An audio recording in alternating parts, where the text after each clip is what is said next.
Abu Dhabi, yeah, Abu Dhabi, Abu Dhabi, woo, Abu Dhabi doo, Abu Dhabi, yeah, race Abu Dhabi, the night of Abu Dhabi, yabby dabby dabby dabby doo. Hello everyone. Musical interlude provided. Welcome to the Abu Dhabi circuit at the Yas Marina. We are having our day to night transition, kind of like a pre-op when you pop in to say you're going to have my outie become an innie. And this is my broadcast for Superleague this evening. My name is Simon Smith. As ever, I have Simon Meluish on cameraman extraordinaire and broadcasting machine and all and sundry. And today I've got friends. Just for the remainder of this race. I've got Oscar Hardwick. How you doing, Oski? I'm good. I don't have any internet that's functional, but I'm doing really good and hoping that we actually get some good racing.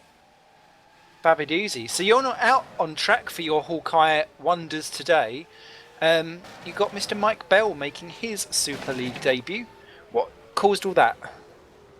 Again, it's just my internet issues, but to put a positive spin on it, towards the end of the season like this, I'm not fighting for a championship or anything. It's so worthwhile giving these new drivers a go and seeing how they do. Absolutely. I always say that if at the end of the year you've not had a good bit of fun, you might as well just go out and whore it about. And actually, it's a little bit of a Hawkeye surprise because Lady Brittany himself, Lewis Redshaw, not only celebrating a birthday, but he is on pole position on an option tyre. There's going to be some interesting strategies today, so lots of little firsts for Hawkeye today. That must be proud for you being part of the team. Yeah, it would appear that in lots of ways we've gone with an alternative setup and an alternative strategy today, running much higher wings than everyone else, and it's given us a bit of extra tyre life. I don't understand other people's choice to go for the prime tyre first, but at the same time I've not done that well, really any practice whatsoever. I imagine that the choices that you've seen for the likes of Corsa and Euler, Cooper, whatnot, starting on the primes is a good one. Excellent. Other news that is going on during the week preceding this event, Harley Hamnet announced that he's leaving ST but has not said where he's going, and Tom Vandervoort has re-signed for Nijo Racing for 2014, so that's great to see. Everyone's favourite Dutchie will be staying on the grid with those booger green cars.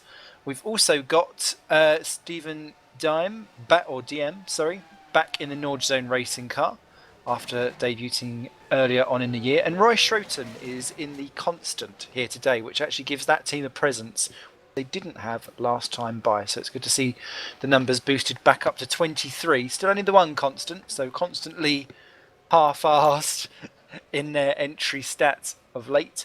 But it's good to see the numbers back up again. Yeah, well, good old Roy said in the post-race interview for Super Cup yesterday, where CSG won the championship, that he's looking to move into Super League. So maybe this is him starting to get his feet in the door. Yeah, getting him a little bit slippery and wet, and to be honest, sticking it right on up there as well, because he was mid-grid and certainly not disgracing himself. And despite it being a long track, actually, the entire field was separated by 3.2 seconds. Right the way down to, I think it was Vinod was the back driver, but only by about half a tenth. So just moving forward to the race in a second, any predictions or any things you think we should watch out for?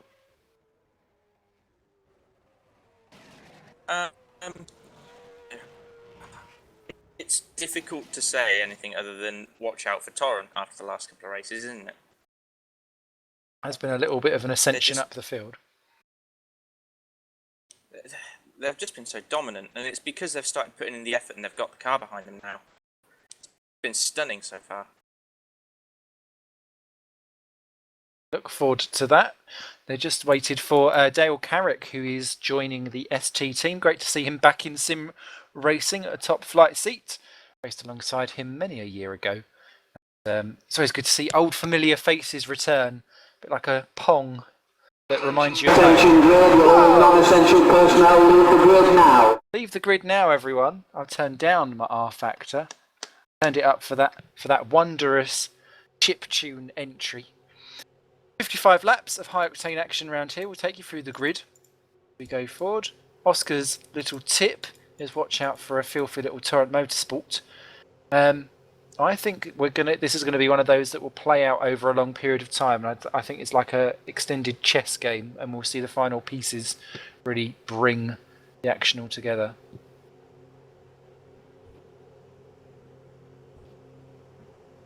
Indeed, and like I said, if you had to take money out of my hands now, I'd say Jim Paris is going to win again. Hey, everyone get the Greek. They're off on the formation lap, and it's Lewis Redshaw with his first ever pole position for Hawkeye and for himself on the Super League. Great stuff for him under the darkening skies. Jim Paresis is second, and alongside in the Turret Motorsports normally makes decent starts as well. Alex Cooper third for Simcraft Midnight Motorsport, again for the second time in a row, out qualifying Lucas Euler, his teammate. Lee Morris Kerno in fourth position, doing a decent job, but made a mistake on his final run, which stopped him challenging for the pole. Pavel Luknovsky back in the Nord zone as well, a complete switcheroo round of drivers there. And look at that, 5 different teams in the top 5 places. You can't say Super League is not competitive. Lucas Euler is 6th on the grid for Midnight Motorsport. Craft then Ruud Heesterbeek, top Nijo in 7th position. Nijo a little bit out of sorts, it seems, at the moment. Peter Kassa in 8th position in the second of the Torrents. Roy Schroten an amazing 9th in the Constant. Didn't see him pop up into the top 10 until the very end, but great stuff. That Constant's not been there for a long time. And Adam Rouse rounds out the top 10 for Woods, doing a good job as well. Jason Muscat for Red Archer and Tom Vandervoort down in 12th round out the top half of the grid. Indeed, worth pointing out, given there were lots of cars on the prime tyre, very poor showing from Nicho today in qualifying. Absolutely. So they'll be looking for a battle up through the order. Doing the second half of the field then, we've got Bart de Vos in the top green stripes in the 13th position. Boyd Bryson 14th in the top Phoenix. Stephen Dime in 15th in the Nord zone. Then Ben Warren 16th in the second Woods Racing. Gives the Ben back on out there. David Junt 17th in Red Archer, traditionally a poorer qualifier and a better racer. Kenny Lybeer was 18th in the Kernow.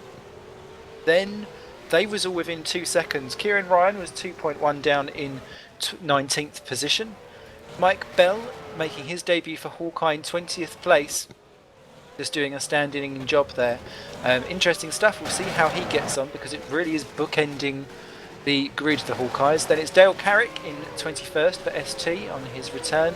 And Vinod Moodley was about 3.2 seconds off in 22nd position. Harley Hamnett starts 23rd. He didn't put a lap in qualifying at all. I don't know if he was away from his computer, but he was not too bad in the warm-up, and he has been bleeding that team's charge of late. So as the field line up, it's going to be an interesting one to see where they all end up. I think a few drivers out of position.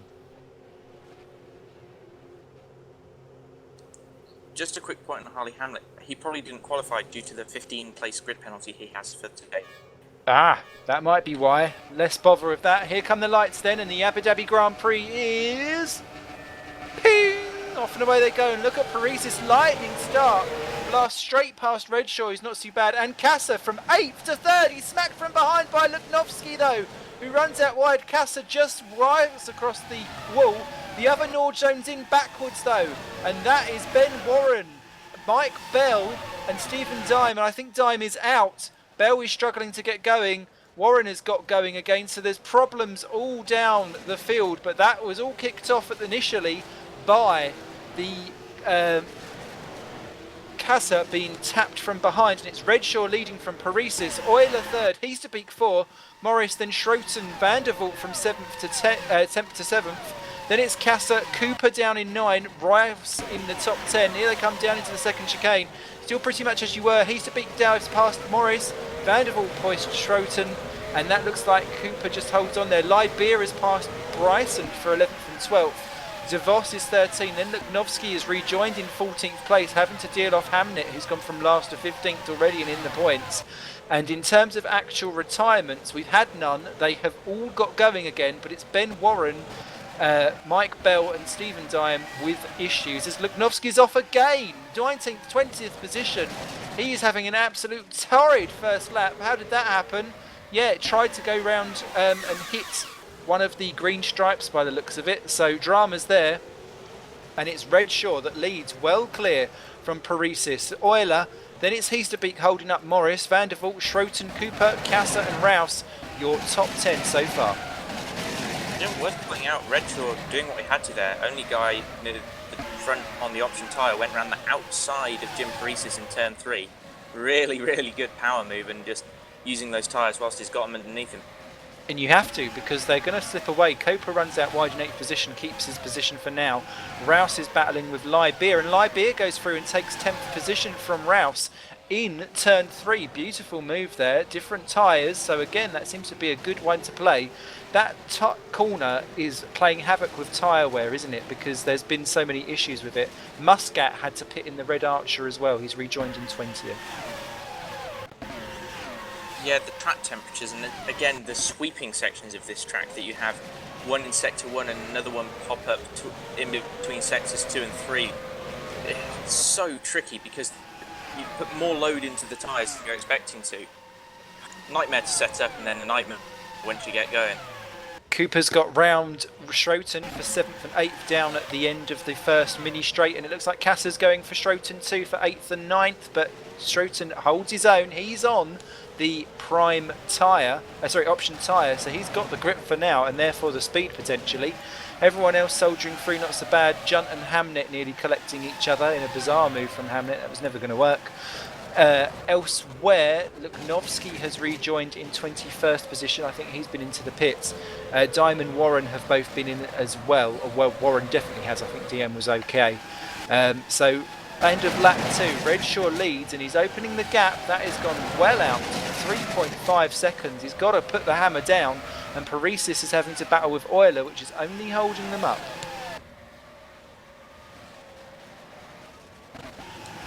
Indeed, I mean, all of this, it looks at the moment as though it's playing into Redshaw's hand, but with the tyres and the alternative strategies, we just honestly, you can't make a good prediction. I mean, that's what makes it all fascinating. It's funny to see the Norge zones bookending the field down in 21st and 22nd. But Paresis continues to fall away from Redshaw. He's got to watch in his mirrors though, because Euler's looking a wee bit feisty in the 3rd position, and he's kept himself right into the slipstream. But he's got to watch because Morris has retaken 4th position from Heasterbeek and has pulled away from the Nijos, who are running line astern. Cooper is pulled away. Rouse has passed Schroten for 8th and 9th positions. Kassa down to 10 has lost out to Rouse, who's taken the pair of them. I wonder if there was contact that's pushed them back. Then it's Lybeer, Junt, Ryan, Vinod Moodley in the points, and Bart de Vos has just taken Bryson. Bryson's off the track. That's why 18th position, just rejoining, and that was contact down at that specific chicane at the end of sector 1. Muscat goes through. Bryson rejoins in 19th position. Kassa has gone off whilst trying to pass Roy, and Adam Rouse got by, and that's why he's down in 9th. But he's got round Schroten now, and Schroten on the edges of the top 10 and chesting the limits of the track with the curbs there. And I think Schroten maybe will be a bit desperate because those tyres don't fall off quick, as Paresis under pressure now from Euler and Morris.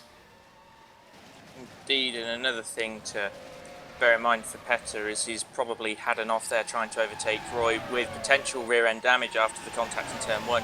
These cars are fairly delicate, and I know that Petter's been touched in places he'd rather not have been quite a few times this year and suffered diffuser damage on multiple occasions. Someone get that guy therapy if he's been touched in all of those places. He's been pointing at little dolls saying, "This is where they touched me." Oh dear, I've had to do that with all the people I've touched over the years. And look at that, Euler, Paresis. Euler is through, Paresis down to 3rd, and that's going to go 2-3 wide down to the first. Okay, look at Morris round the outside. That'll be an amazing move. Paresis backs out. Morris is keeping it in. There's minor contact on the exit. Euler keeps it. That was brave, brave stuff there by Morris. Round the outside of the pair of them, and it's not over yet. Paresis still trying to get back. Morris goes to the outside. He'll have the optimum line for the corner. Can he hold him off? Yes, he does. Round the outside. Euler backs off. Discretion, the better part of valour. Heasterbeek on the back of this too, making it a 4-car choo-choo. And that is Morris. Beautiful move past the pair of them. Euler down to 3rd. Paresis losing out in 4th. He knows the tyres may come to him though. But the crucial thing is that Euler is through and he is on the same compound as Paresis. And Heasterbeek's getting a wee bit interested in the back, fishing his little nose about, thinking he could have a go too. Indeed, that was a fantastically calculated move from Lee Morris there. Yeah, expertly done. Beautifully, beautifully done. Down further back, Libeer is in the top 10 for the first time in a very long time for Kerno. He's got round Roy Schroten, who is tumbling down the field despite being on the tyres to be. Dale Carrick is just being passed by Jason Muscat in 17th and 18th position. And Pavel Luknovsky's got no front wing. He's gone off the track and crashed into the barrier, and he'll be making another pit stop, being a torrid time there for Pavel. I think a good call on possibly what's causing Roy Schroten to fall back so quickly is that constant having not had drivers in recently is just a bit down on downforce compared to the bulk of the other cars. So on the option or not, it will explain his good qualifying, good first couple of laps, but with the lack of downforce around here and the track temperatures, it wouldn't surprise me if he's getting a bit more heat into his tyres than he would rather like to. Cooper on the back of Van der Voort for 6th and 7th position. That's a great spot there, actually, because we kind of take for granted that a lot of the cars, Cooper, that's not the track, where we just assume that a lot of the cars have kind of maxed themselves out and the grid comes together and it becomes a bit more the driver in the influence as well as the driver and the team manager. So they are behind because they've just simply not had the track time recently. So good spot there is Lee Morris in 2nd position ahead of Euler, but Euler is not giving up, and I think Mr. Morris is going to need to make sure that he makes the most of having these red ringed option tyres as Euler takes an alternative exit out of that final turn, and that final turn's a bugger. It is tricky. Not only can you not decide whether you want to take it in 2nd or 1st or do this or do that, but it pushes you wide. It almost feels off camber as you head towards the curb. Yeah, it's one of those ones where you just go, do I brake here, do I brake here, do I brake here? And yeah, it takes a good while to get used to. Pavel Luknovsky has been into the pits and got a new front wing. He's rejoined in plumb last position, 23rd, but we've still got all 23 running despite the carnage that's going on. And quite frankly, Morris is going to have to go defensive, and look at that. Eulers keeps in the slipstream. Morris cannot go any further to the left-hand side to be defensive. Comes back for his racing line. Squeeze, squeeze, squeeze. That's not a lemon, but look at that. Euler goes right round the outside, running the ring round Mr. Maurice, but I don't think he'll have any of that, and straight into the slipstream. This is fantastic. Precision-based driving by the two, and Morris has got clearly a little bit more straight line ability. And look at Heasterbeek having a go at Paresis in the background. Paresis holds it. There's contact between the two. Not quite as dainty as Morris and Euler, who are quite frankly expertly driving each other's ball bags off. But Morris keeps it for the time being. But is it coming to the point where actually those tyres are starting to fall off or not? Because Redshaw, 10 seconds up the road, but Morris is not able to pull away. Indeed, on these options, Morris is going to be fighting, and I can let you in on a little secret. The Hawkeye setup for today that me and Lewis worked on together is incredibly high downforce, and it tops out. It's effectively a Red Bull setup. It is designed to be run at the front of the grid and from the front of the grid and pull away early in the race. Okay, so yeah, so you've not optimised for overtaking, you've optimised for just pure pace and ability to keep the tyres going. If the car was, say, down in 5th or 6th, we'd be mullered by everybody, but what Lewis is doing at the moment is putting himself in the right position for the setup. He's driving to the car's advantages as how it's running today, and it's looking good with a 10-second gap at this stage, and I imagine he's still probably got a good few laps left in the tyres. Yeah, I'd say anywhere between 4 and 6 laps left on them. Yeah, really put himself in a good position to finally get that podium he's been after. Great stuff. Tom van der Voort still holding off Alex Cooper for 6th and 7th. Cooper was much closer earlier on, but it's not worked out. Kasser and Rouse, though, for 8th and 9th out of the chicane at the end of Sector 1. And Kasser has got the Woods Racing driver. Beautifully done. Woods, Adam Rouse going in deep into the corner to hold the line. He's trying to go back round the outside. That'll be brave if he's done it, but Kasser, my goodness, I didn't think that he would let that one happen.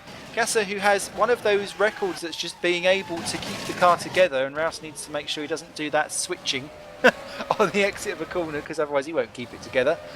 Pretty much being laid down by Rousey, who's up into 8th. Kasser struggling, that car clearly damaged in 9th. Then it's Libeer, who's still ahead of David Junt, who's got himself back up to 11th. Schroten now down to 12th position.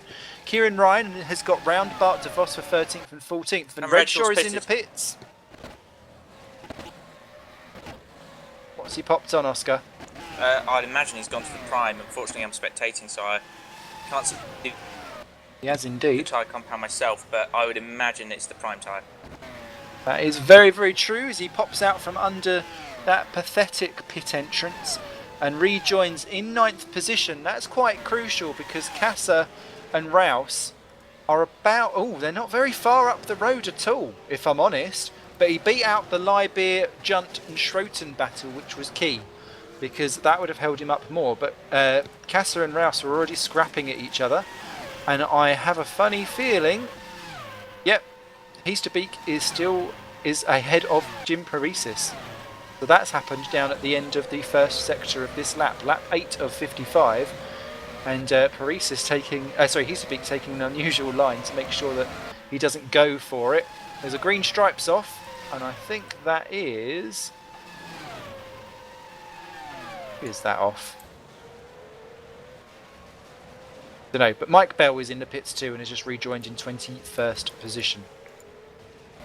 We think, oh, it's Bart de Vos off down the straight. He's rejoined in 16th position.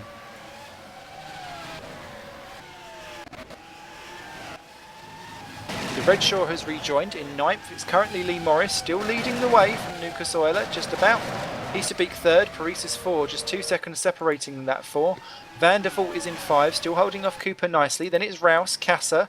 Redshaw has nearly caught onto the back of those already, 11.5 seconds off the back of Morris. Then it's Libeer, Junt and Schroten. Kieran Ryan 13, Hamnet 14, Moodley 15, De Vos in 16. Then Muscat. Dale Carrick is still ahead of Boyd Bryson. Those two battling away quite happily in 18th and 19th. Different tyre sets as well. And then we've got the wounded DM, Bell, Luknovsky and Ben Warren has already dropped to last. Everyone's still on the lead lap though. So far, lap 9 of 55. Indeed, and fantastic racing at the front so far as Loyla's getting a bit close to Lee again. Loyla? Yeah, I read what was on the screen. Loyla. That sounds like some kind of lolly that you would buy. Do you remember Lolly, that deranged little pop star? Lucas scary. Euler is what I meant to say. That's great. Kassa's got round Rouse at the background of this. There's Morris dropping across Euler. Euler was going for it and then backed out. So as Morris, that car, I wonder if the tyres are pretty much going on it because it's looking very ragged and on edge. It looks beautiful to watch as Van der Vault... Oh, Van der Vault has just been passed by Cooper on the exit of that weird triple apex chicane. So Cooper up to 5th, that will release him slightly.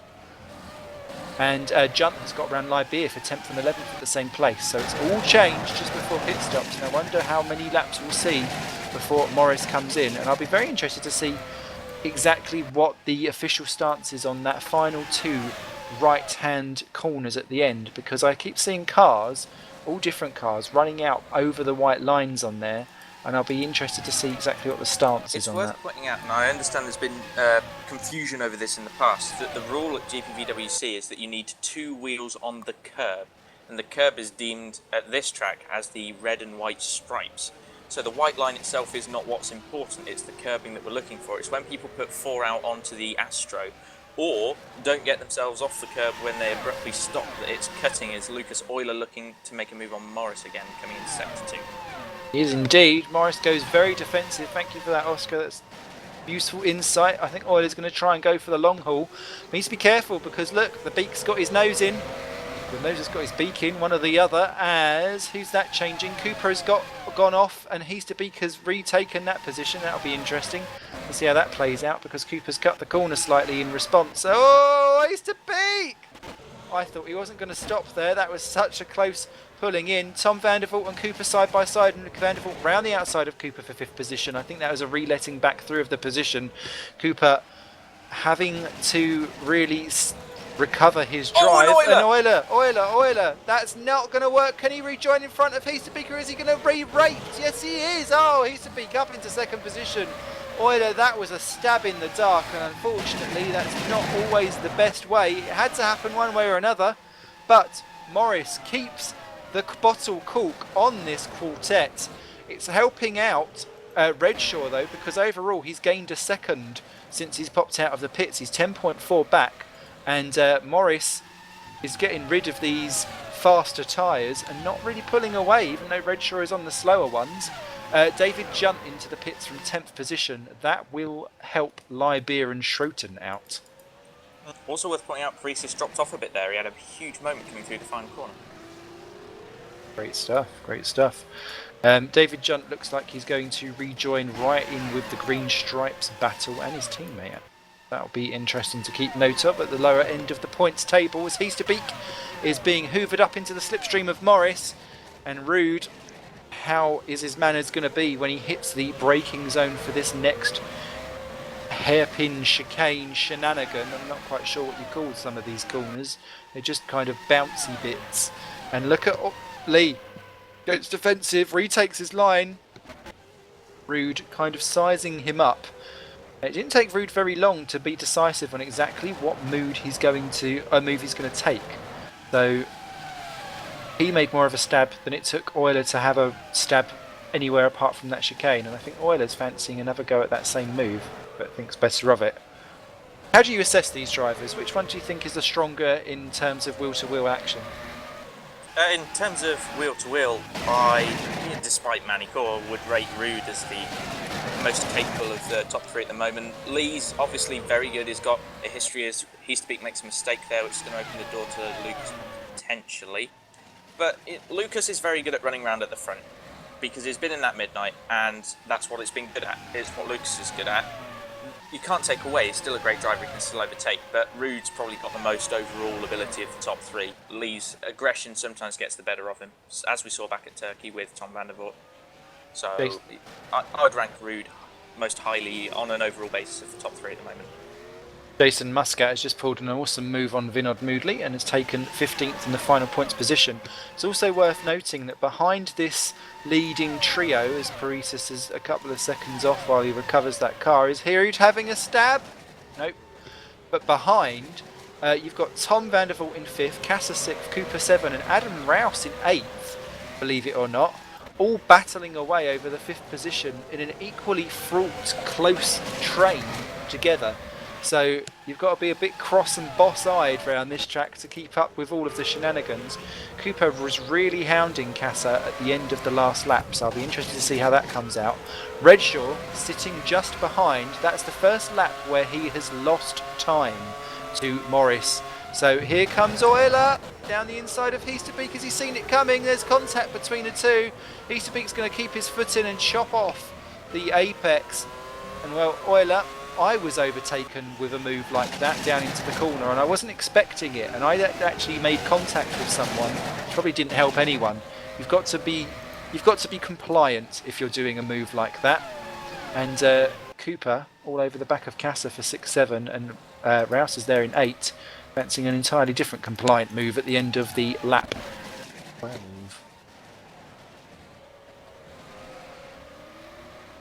I think we've lost Ben. Oh no, Ben Warren's in the pits in 12th position, and Mike Bell again for the second time. 12 laps. So I wonder if there's been a coming together there. Let's look at Rude and Euler practically pushing Morris round the hairpin, so close as they are. And I think this is going to be Rude's best shot so far. Morris goes extremely defensive. Lap 13 of 55. His tyres may well have had it. He's kept for the inside. Heasterbeek's got breadth of traction and the inside line for the exit. Beautiful on the apex. Chops the line and has a just as equally good exit from the corner. He needs to stay defensive down this straight. This does set it out for great overtaking if you're not in a real F1 car. Lee, round the outside. Ooh, Rude. Rudely closes in there, with which he has the right to do. Lucas. Euler's round in the background. Oh, dearie me, spinning 360. Going to miss that corner altogether. You've got to be careful of that. It might deem him to not have done that lap. We'll soon find out. I think he's okay, but that is a mistake for Lucas, a rare mistake. What do you make of that, Oscar?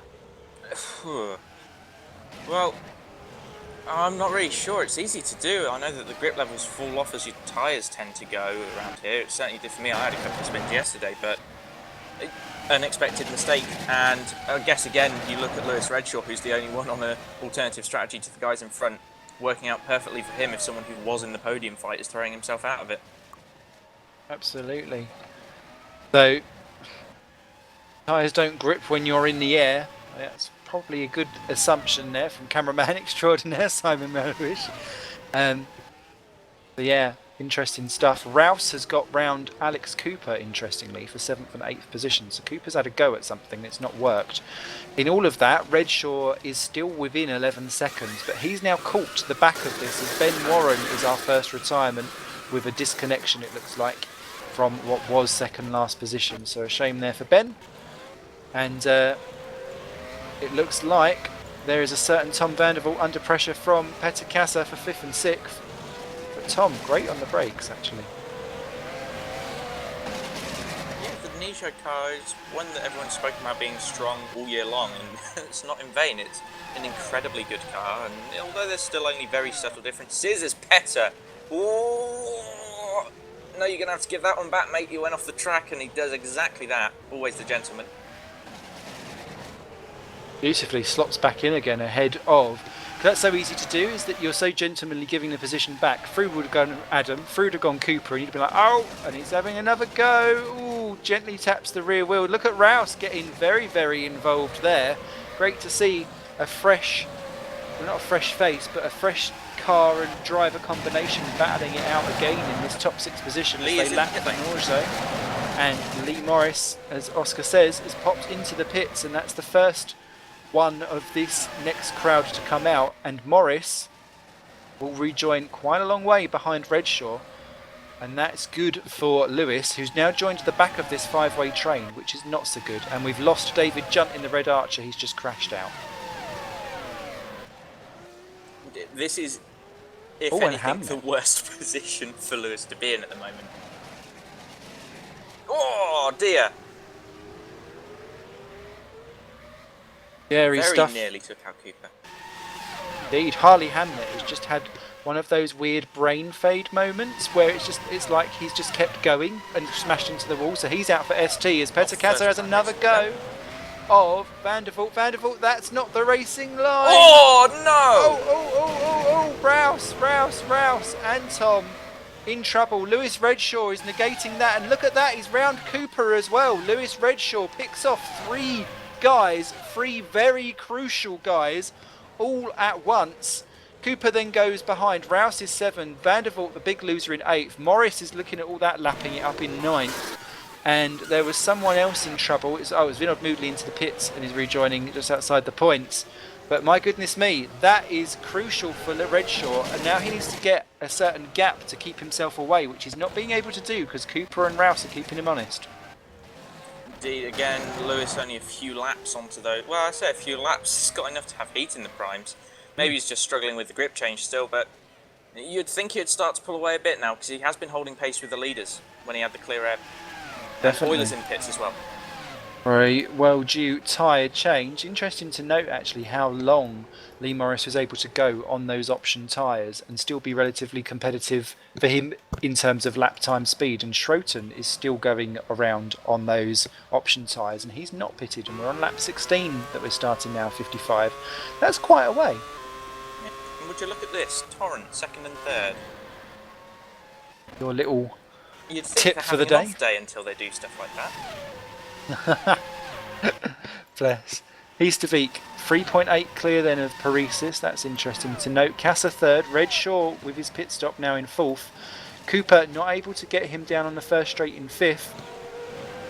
Then it is Rouse in 6th. Morris in 7. Euler 8 who has pitted. Schroten up to 9 yet to pit. DeVos 10 for green stripes. Muscat's 11. Tom Vandervoort has been into the pits and rejoined in 12th place. Lybeer has pitted as well and is in 13th. Carrick in the points for ST in 14th, just ahead of Kieran Ryan. Then it's Stephen Moodley, Bryson, Bell and Luknovsky. Bell and Luknovsky both a lap down. Ben Warren a power cut, apparently. So shame there for Ben. Poor old Warren seems to suffer with them more than most. Indeed, I'd get a hamster. Backup generator.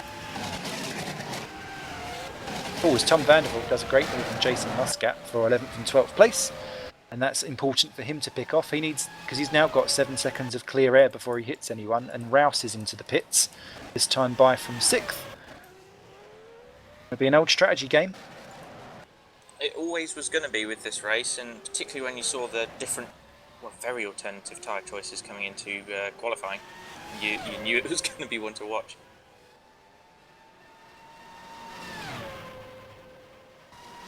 Van der Holt going round. Jason Muscat pops into the pits for Red Archer. Schroten's in 2 for Constant.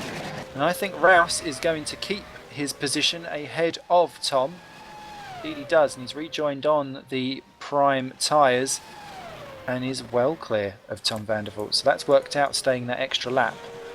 Redshaw will do well to be wishing Cooper goodbye from his rear end, though. He's been kept very, very honest at the moment, and he could do with a clear run of it, because actually Lee Morris is only now 9 seconds behind, and that's a net gain for Morris overall in terms of pace. Yes, indeed. It's so difficult to judge, and you go with a setup like we have that's designed for running at the front, but you've got to make a pit stop, and it puts you in the middle. Isn't it a disgrace? What's interesting with Morris, though, you talking of strategies, you're going to be strategy king as Euler completely ruins his underfloor, I'd imagine, on a curb, is that Lee Morris, who nearly bins it, has gone option again. So he's gone option. Interesting. Plausible strategy. Same again with Super Cup yesterday. Lots of people using the prime twice.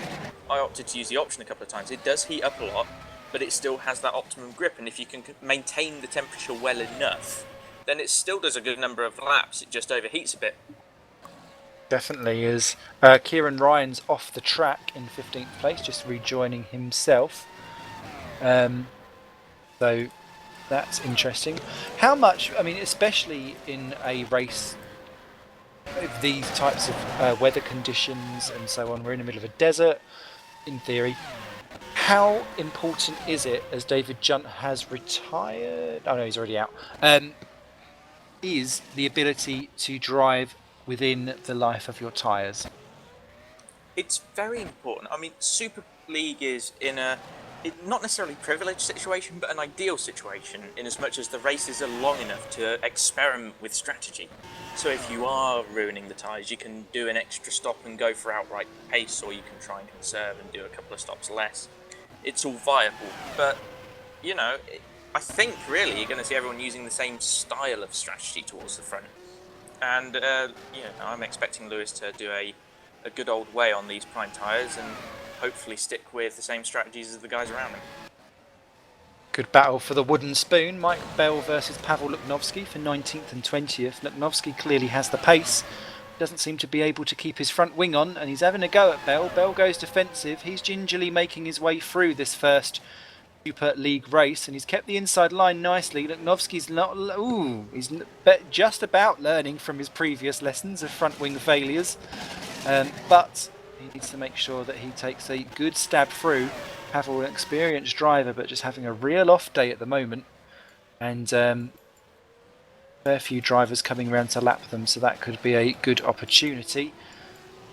Elsewhere, Heasterbeek still leads from 4.5 seconds, and that gap's increasing. Similarly, the gap between Redshaw and Morris is not increasing. It is still bang on 9 seconds, so Redshaw is doing what he can on the slightly slower tyres, but more durable tyres, to keep that gap well and truly pegged at the moment, as Carrick puts from 13th. And as we hit a third race distance, I'd throw a prediction out there now, only to be disproven later. I think at the moment you're looking at Jim, Lewis and Morris fighting for the back end of the podium. Rude seems to have gained a bit of control over this one. Yeah, the gap between Rude and Lewis, 15.4 seconds. Going to be an interesting one. Rude does go for slightly different stints, doesn't he, in terms of length? He does, and we saw in qualifying surprisingly lacklustre performances from Rude and Lucas. I think they probably just misjudged how to work the tyres in qualifying and maybe overfueled and overweighted their cars, because they've both been unbelievably quick on the primes as this race has gone on. Carrick rejoins in 15th position, still in the points, 16th position, so just outside the points, just ahead of a great scrap between Moodley and Bryson, as Bell and Luknovsky have come to blows again. Bell still ahead of Luknovsky, But the Moodley and Bryson little scrap is also interesting because pit stop aggregated, they are actually battling for 15th, and I think Boyd is about to have him down the back straight, and the Green Stripes racer pulls to the optimum line. Bryson's going to brake later, I think. They're both on the option tyres.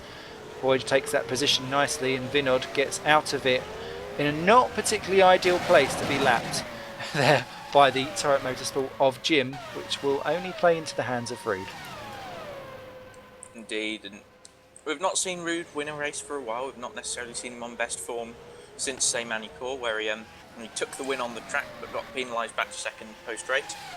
But this is Rude showing that he's still got what it takes to drive this car around any track and put people in their place, as it were. He's a really talented guy. Bart de Vos has pitted and rejoined right behind Kenny Lybeer. Lybeer back in the top 10 in the Kerno. That's great because in the first few races that he's returned back into sim racing here, as Heasterbeek pops into the pits from the lead, this will be telling. The Lybeer has kind of been around the edges of the points, and this is the first time where he's really pushed it through, although Bart de Vos has just taken him down into the first chicane.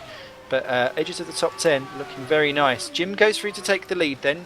Casa is up into second position. Redshaw takes third, and Rude is only just going down this stupid tunnel. So Redshaw is back out in front. That gap though significantly reduced compared to what it was. That's not a 10-second gap. Indeed, and it's interesting to see. I mean, we definitely not expected from Lewis to be the fastest guy on the track today, but it's possible that the alternative strategy of going for pole will work for him. Oh, no, sorry to scream over you. Kenny Lybeer went to retake Bart de Vos. He spun on the exit of, on the start of the third tight and twisty sector into the barriers, lost his front wing, then spun again, only to just be missed by Jason Muscat because he was parked on the pit, on the racing line, and that is a real commentatory curse there for Kenny Lybeer into the pits, and there's still potential for him to pick up in 14th position because Carrick and Co are so far back, but that's really ruined a top 10 position as Luknovski's gone off as well in 20th. So interesting bits and bobs going on all round, as that is Redshaw under not Redshaw, that was Mike Bell taking an interesting line too. So Parisa Sim. Yeah. Still briefly Torrent 1-2. The domination continues. Sounds slightly bitter there, my friend. I'm always bitter. Ah, probably why you don't have a girlfriend. To win. I'm gonna get you pom-poms and everything. I'll make a great cheerleader. I've got the hair for it. Have you? I've got very long hair. Luscious flowing locks, I think I like to call them. Really? I have luscious is going to come out just behind Morris by the looks of it. Back onto the actual action. Is it dyed blonde, and do you wear a leather trench coat? Only on Saturdays. Opposed to your cheerleading look on the Fridays. I bet your sister wants to comb your hair, as Lybeer is off the track again and has now lost out to Dale Carrick for 15th position. Kenny, it's all falling apart. Who killed Kenny's ability to drive? Vinod. And that's Vinod doing a rather interesting move. Oh! Wow. Lybeer taking the position. He might need to give that back because he kind of nudged Moodley off. And they're all being lapped as well, which is never the best time to be having a great squabble. And this is hurting Redshaw because he's not being able to do anything. And what is the Green Stripes car doing? Vinod, sort it. Vinod having one of his moments again, or as I like to call them, senile moments. Boo. Shots for Vinods. Oh, and Lewis is in right behind Petter. He is. It's all. Oh, he is in quite early actually. Lap 22 of 55. So Lewis must be doing an extra stop compared to everyone else. Wow. All coming into play now. Into the pits they both come then. Redshaw at the beginning of the pits. Casa right down at the end. Rude Heasterbeek then takes the lead. You said it was swinging his way. Morris is just a second behind. and using all of the track. Oh, Then and it's Lewis got Kasser in the pit lane. Great stuff. Paresis and Euler, 3rd and 4th, battling like dogs, and they're going to rejoin in 5th and 6th, and that's quite a way that Redshaw has got Kasser. It is. Oh, you've got to bear in mind that the Torrent pit crew's not been fantastic this season, and if Lewis is doing less stops, he will obviously have been putting in a lot less fuel. Euler, all the way all over the rear of Jim Paresis at the moment, and he's pulling out. I think he's going to have a mini stabberoo or wait for the second part. It depends. You've got to really play the tactical game on these straights. Oh my goodness me, look at the difference. And that's why, Euler, that's not the apex, my friend. I'm going to have to give you that one back. And yeah, do it at the end of the straight or something, because that's not what we call the racing line. And Morris takes Heasterbeek for the lead. Obviously, option versus prime tyres, but Morris, beautiful move there. He was catching hand over fist, and beautifully done. Morris pops up to the top of the potion that is sim racing action here at the Yas Marina circuit for GPVWC. Lap 23 of 55, nigh on half distance, just past it. Morris leads then from Heasterbeek. Oh, Euler. and Morris has been taken out by his teammate. Oh no! Oh my goodness me, Morris! What awful luck from the Kerno drivers. Oh my goodness, Liebeer stuck on the track. He was having an awful couple of laps, straight into the pits. He's not called it a day. I think at some point you just go, for goodness sake, the world is out to get me. Heasterbeek given a reprieve then into the lead. What drama to unfold here on GPVWC. Indeed, and Euler's looking incredibly menacing behind Paresis. Yes, indeed. As they're both on the option tyre. Morris is rejoining in 9th position. Yeah, 9th he will be. So still on for good haul of points. And Euler sniffing so far up Paresis' rear, he could practically do a rectal examination as they nearly touch wheels as he pulls out. Such was the speed close differential, but through and back on the racing line that time. That's how you do it. Up into second. 4.4 behind Heasterbeek. Plenty of time, plenty of action left to still come here. You want to get involved? Where do you go? I believe it's at GPVWC on Twitter, or at en.gpvwc.com if you're interested in doing some racing yourself. Have a long sign up. You can be bumbling with me at the back, or you can have a giggle in this kind of racing prowessness. So half distance then, quick run through of the order. Heasterbeek leads by 4.1 seconds and that gap's decreasing. Euler is in 2nd position, Paresis 3rd, Redshaw in 4th, not in the podium slot at the moment as he goes past one of the many broken wings out on track. I don't know if that's someone else's. Kasser's in 5, Cooper is in 6, Rouse is in 7, Van der Voort is in 8, Morris is in 9, Bart de Vos is in 10, battling hard with Roy Schroten. Those two have been at it, hammer and tongs, and they're on different tyres as well. Every time Bart de Vos gets through, Schroten then gets back. So really interesting strategy calls there. Then it's Muscat 12, Kieran Ryan 13, Boyd Bryson 14 and Dale Carrick 15. Just ahead, literally by a tenth of Stephen DM. Stephen DM's taking the position. Carrick pushed to the outside. And again, it's different tyre strategies and it's not playing out how I thought it would. So DM up to 15, Carrick down to 16, Moodley is 17, Liebeer after a couple of laps from pure hell in 18th. 1 lap down, Mike Bell is 19, Luknovski is still going in 20th, but that car looks like it's handling awfully. The 3 retirements, Harley Hamnet and David Junt, both crashed out on lap 14 in separate incidents, whereas Ben Warren had a disconnection following a power cut on lap 12. Indeed, everyone doing a good job at the moment. Shocking luck for Lee Morris. What do you think when that happens? Because obviously you're in the middle of a racing environment. You'll probably want to rage, but you can't because you're in the middle of a racing go. So what do you do to try and put that out of your mind?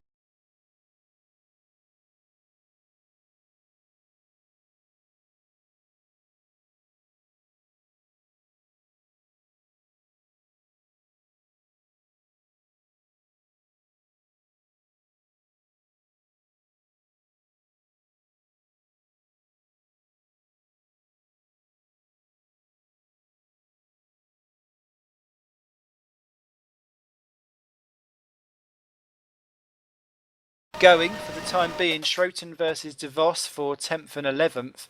Schroten having a right good go. DeVos very nervous on his defensive actions because I think he's either got worn tyres or it's just more downforce, so therefore Roy is looking more menacing.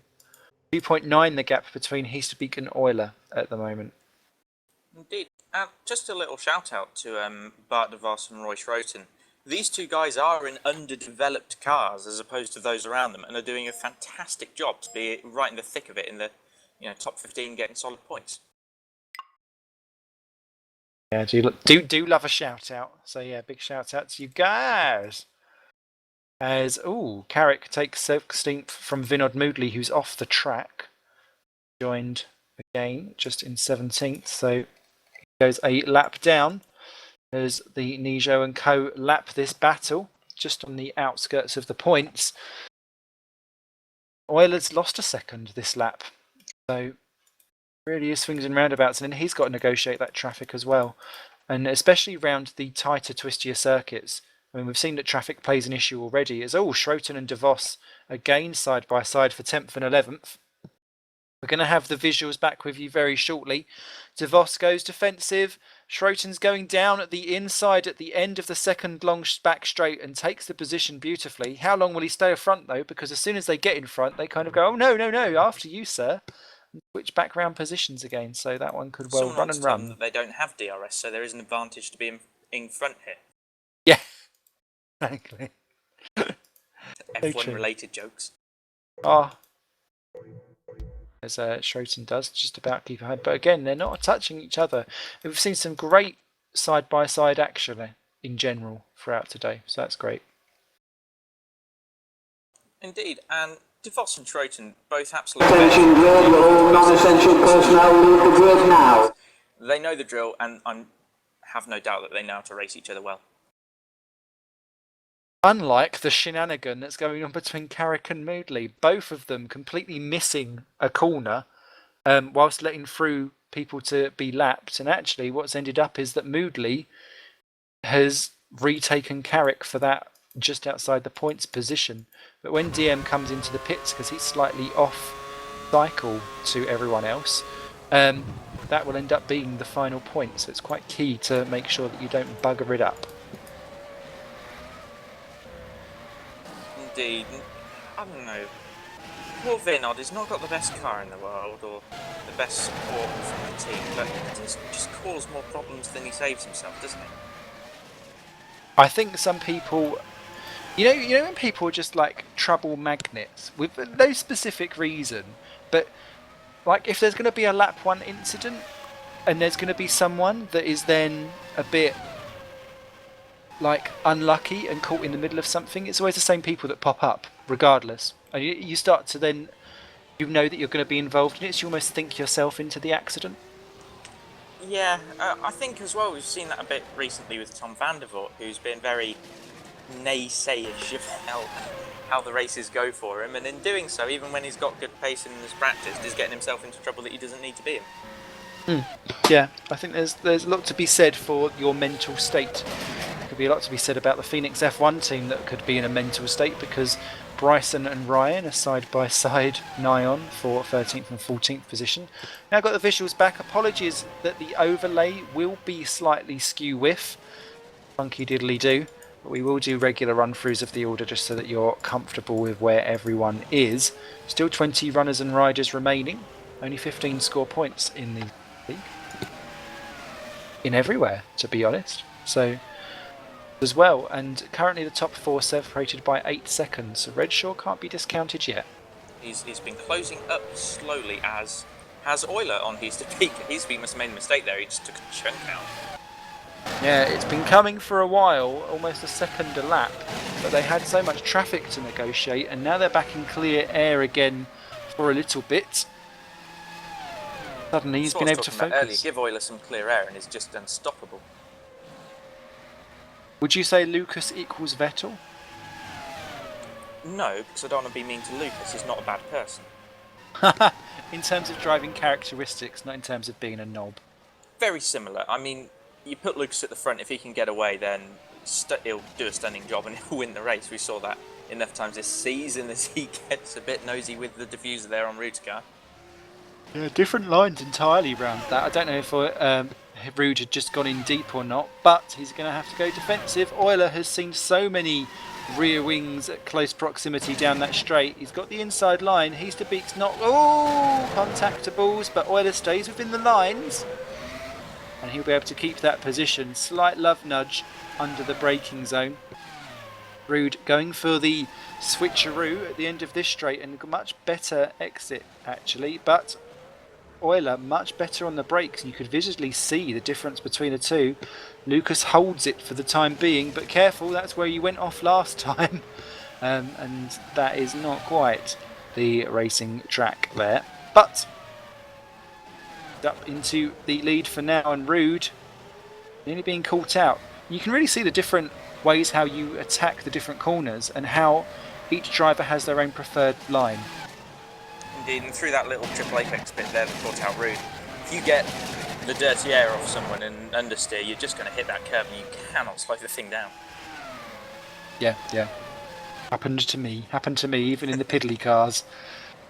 So, lap 30, we are starting, 53% of the race completed. Euler leads then by a second from Rude Heasterbeek. Jim Paresis is third, a further 3 seconds back, ahead of Lewis Redshaw, who is still closing in. Peter Casa is in 5th position, then it's Alex Cooper 6th, Adam Rouse doing a sterling job in 7th, Tom Vandervoort in 8th, Lee Morris is closing him down quite quickly in 9th position, 28 seconds off the lead. Roy Schroten is in 10th, and Dale Carrick has binned it because I can see his wheels rolling across the track, so he's just retired. But Schroten is in 10th, Bart de Vos in 11th for Green Stripes, Jason Muscat is in 12th for Red Archer, low-key run so far for that team. The Phoenixes still nose to tail, Kieran Ryan ahead of Boyd Bryson for 13th and 14th, nearly touching each other actually at the end of the long back straights. Final point currently goes to Stephen Diem for Nord Zone as they continue their miserable second half of the season. Vinod Moodley 17th, Kenny Lybeer after doing the unthinkable is in 17th. Pavel Luknovsky is in 18th, 1 lap down, and Mike Bell still going 2 laps down in the Hawkeye in 20th position. Soon will be 19th as he passes the wrecked car of Dale Carrick, and that's both STs crashed out of the race. Yeah, a bit of a shame for them. And just a little call for Mike Bell, who I put in at short notice, doing a slow but decent job of keeping the car on the track. So, if he keeps going and attrition increases, there's still a chance of a point. That's the point in keeping on going.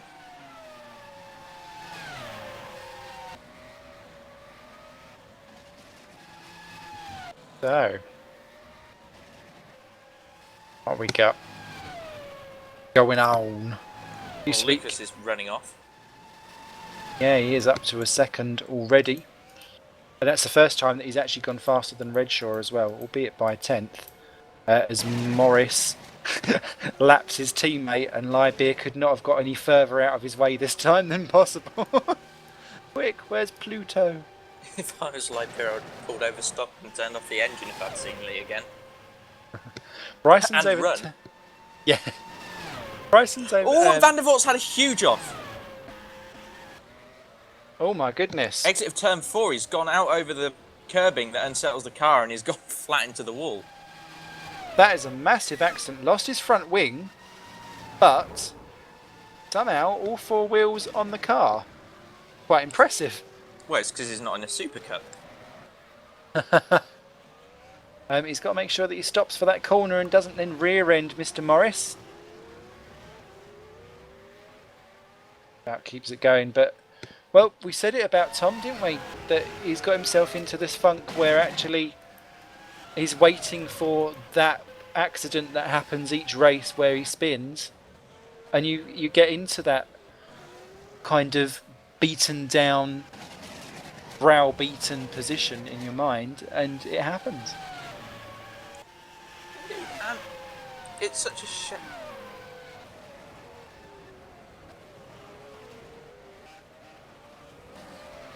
I don't know if Oscar's just lagged out for a second there. Lucas Euler in the pits though, from what was second. He rejoins just behind teammate Alex Cooper, but ahead, it looks like, of Adam Rouse in the Woods Racing, as he just rejoins literally about a second and a half ahead, so that is beautifully done. We've lost Oscar, unfortunately, so you've only got Moi. All downhill. Tom van der Voort into the pits from 9th position. He'll lose out to Schroten, De Vos and Muscat and rejoin in 12th, which was actually where he started, so not grand. Not grand at all.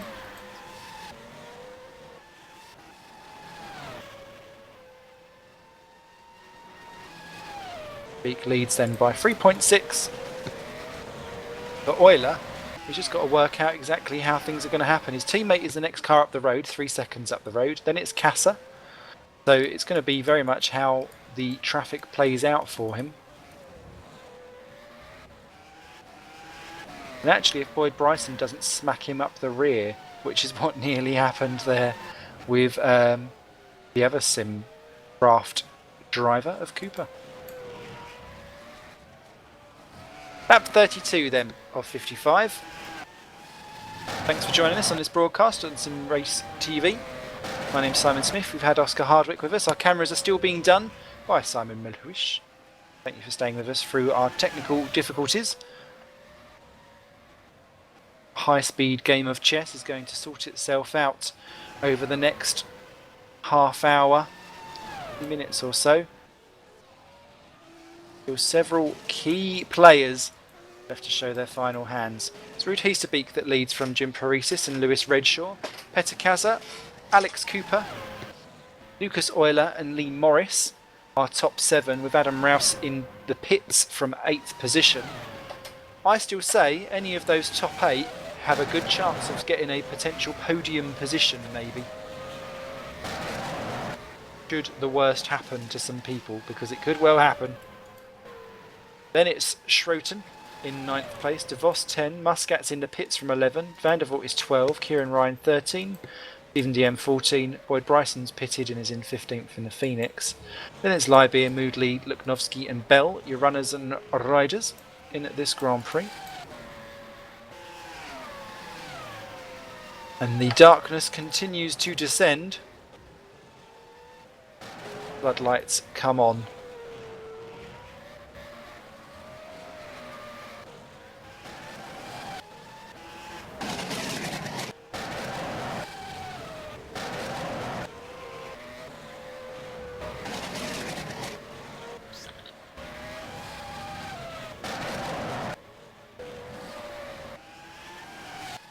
So,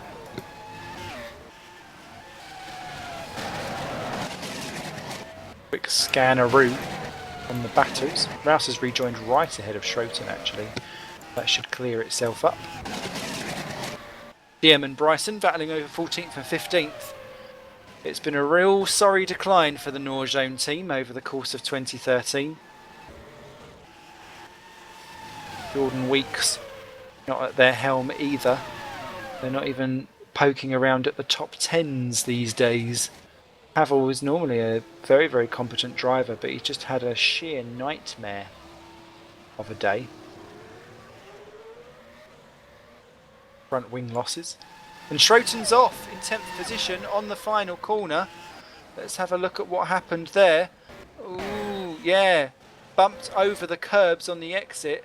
Gently touched the inside pit wall. Got away with it though. Still got his front wing. And that's a shame there. Roy had been running an absolutely stupendous race. Still in 10th position. Still looking like he could well have that 10th place.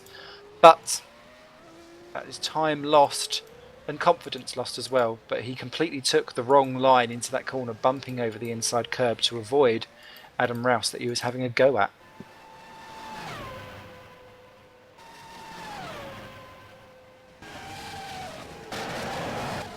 To clarify and finish off my point on Norzone, Luknovsky really off colour after his various front wing changes. DM just hasn't been able to get going tonight either. For a team that is 4th in the championship, not what you expect. And with Hawkeye raising their game, Red Archer, although they're not really pushing out on the points today, they have started now regularly collecting those points. Kind of think towards the very end that 4th place may well not happen. There's Bryson goes on attack with DM. DM having a torrid time, and Bryson round the outside as they get to that lovely, weird, awkward apexed chicane that I'm never quite sure how to take. I feel like it should be more flowing than it actually is. And up into 14th, and DM just has nothing for him. Nothing for him at all. With 19 to go. Boy just needs to pull that one back away. User entered your channel. Elsewhere, looks pretty much all stable, although Alex Cooper has caught onto the back of Petter Kassa for 4th and 5th positions, and that is dragging Euler to some extent with him, but Cooper is certainly the fastest of the Midnights at the moment and looks like he's going to have a go at Kassa. It's good to have you back, Mr. I was going to say Mr. MBA. MBE as Cooper has a go at Kassa again. Yes, I've returned. Got a new hamster. Oh.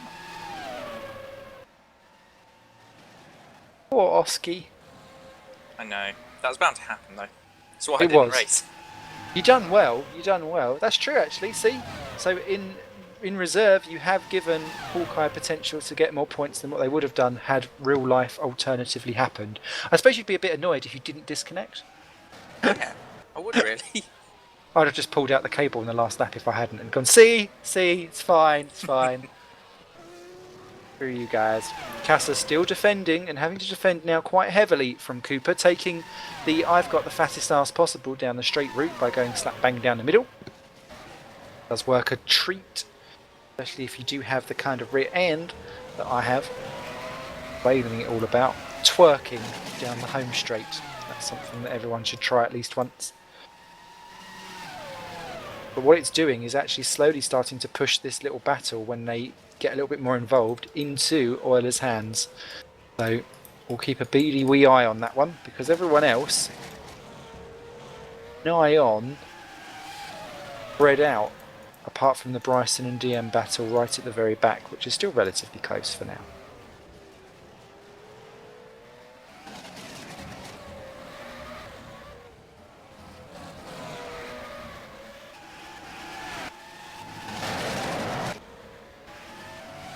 So, Cooper, so much more grip on that final third. Kassa appears to have a little bit more straight line speed. Yeah, the torrents that moan ever so about their engines have been running very high speeds recently, sort of just proving their own point. But, you know, it doesn't matter if you're winning. Thing if you're winning. But I suppose if you know that that is your weakness, then you start gearing your setups to compensate for that.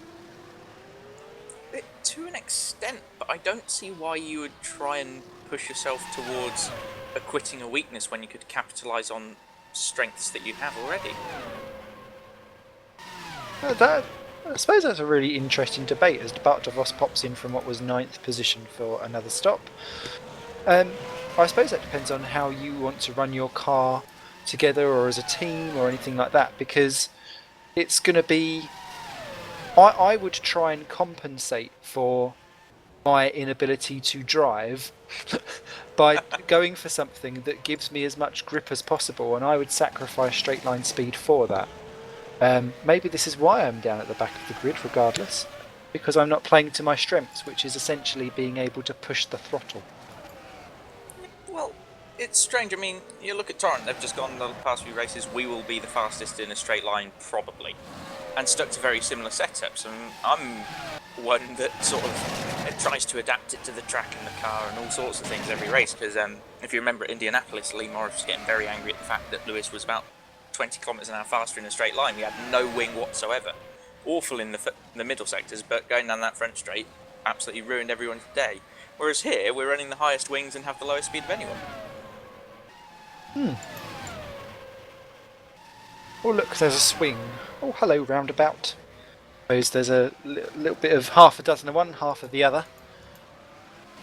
Going to be very dependent, I think, on the team driver perhaps, as Cooper's still on the back of Kassa, that is Torrent Motorsport has got a no entry sign written all over the rear end of it, and he's not allowing Monsieur Cooper to get through. And there's a lot of speculation over where Cooper's future in GPVWC Super League lies, isn't there? There is indeed, and if he was to move, I mean, I can't see them putting Fiddick in. Maybe nabbing someone who's running at the front of Super Cup at the moment. Not myself, I'm spoken for. I'm Ollie's to keep. But Ollie's bitch. I am pretty much. But look at the likes of maybe Ranieri or Augustin if he has the time. Midnight will get themselves a top-end driver no matter what. It's just whether or not it'll be from a lower league here or from somewhere completely different. And how much is that of a risk to take for a top flight team as Midnight are to go for someone who has not driven Super League yet? Fairly big risk. I mean, you go for someone that's not driven Super League, they could get to the mod and go, this is rubbish, I hate it, and then just be bad.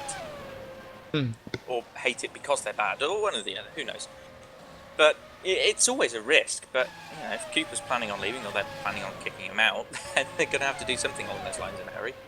And where else would you see Cooper being able to go if he did leave Midnight as Lee Morris pops in from what was 7th? Kernow potentially, one of the new teams coming up would definitely get a steal if they could get Cooper in their car. Talented guy, as are all of our 23 drivers that took part in today's race. Morris rejoining right in 7th position, so that's worked out nicely for him. Ahead of Rouse, and that's a leapfrog in the pit strategy window swappage. So, good one for the Kernow drivers. Yeah, this is what we were talking about earlier. This is Lee keeping his head cool after that incident with his teammate and making the most of it. He's going to be, you know, the pace he's got potentially pushing towards the top 5 at the end of the race, but can't see it happening myself. Such a positive turnaround though from, I remember, Australia, where it's almost like a split personality character slide, and it's been great to see like the becoming of the man. Indeed, the frame of mind that Morris has at the moment is commendable because it is fantastic. He's here to have fun and he's here to do some good racing. And since he's moved to Kernow, since he's come back after his somewhat controversial break, he's been fantastic. He's maybe not had the results he's wanted yet, and that's down to bad luck more than anything else because he's been blisteringly quick. And Lewis is in the pit lane again. Someone's rear wing sitting in the track, but I can't work out whose it is. It might just be an old one that's still not removed itself from the game. But yep, Redshaw in. He's rejoining in 6th position, well clear of Lee Morris, who nearly again hits teammate Lybeer just by different lines as Lybeer tried to get out of the way and just ended up again exactly where Morris needed to be. And interestingly, actually, Bart DeVos has just lapped teammate Moodley as well. I always find that weird when teammates get lapped. Happens to me quite often, but it just really shows a disparity between the team and the drivers. How do you deal? Have you ever been lapped by a teammate? No. Not yet, anyway. I'm sure there's time. Have you lapped a teammate? Have you lapped me? I know you was only teammates for about a race and a half. Well, we had the 2 races, didn't we? In the first one, I probably did lap you, but Yes, you did actually. because Right I at the won end. that one by accident, didn't I? You did, you disgraceful man, as Heasterbeek is in from the lead.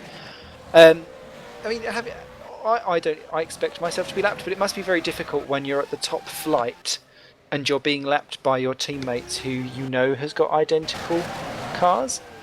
There's an inability to run a Red Bull in this type of scandalous sim racing, as Rude rejoins in what is currently 2nd. Cassa's going through and will just snatch that, and this could be crucial for Torrance, because if he can do it and right on the exit, Cassa, look at that. That is Torrent Motorsport's ideal opportunity to use Cassa to hold up Heasterbeek and start to put Paresis into play. Again, I said at the beginning of the race, and it seems as though it's coming Alright, true. smug pants. It just put money on Jim because you're silly not to. Do you like a good Jimmy? Not at the moment. It's a bit dull because he keeps winning. Not as dull as Super Cup, but you know, it would be nice if someone else had a go. Slightly stilted answer there, Mr. Hardwick. I've always got one or two. You can't take away he's been the best driver. And the best driver car combo is the one that wins, and there's a lot more value to that in this than there is in Formula 1. I'll give him that much. So. As I think everyone knows that Formula 1 is really considered, I don't know, secondary to the GPVWC? I think so. Definitely. We don't have silly overtaking gimmicks like DRS. Exactly. We're men! There's... So, yeah, Simon Mellerish just saying, when does the booing start? Kenny Lybeer just rejoins from his pit stop in 16th position. He's that far back from Ryan, who didn't actually lose a position or gain one, but he's got out just ahead of Vinod Moodley as they continue their scrapperoo. Luknovsky, just no progress at all, still in 18th place. It's looking like a real wobbly effort. Who's that in? To the pits. That was... Buddy? Cooper. He's rejoining ahead of Lee Morris, so still in 6th place, but crucially behind Redshaw.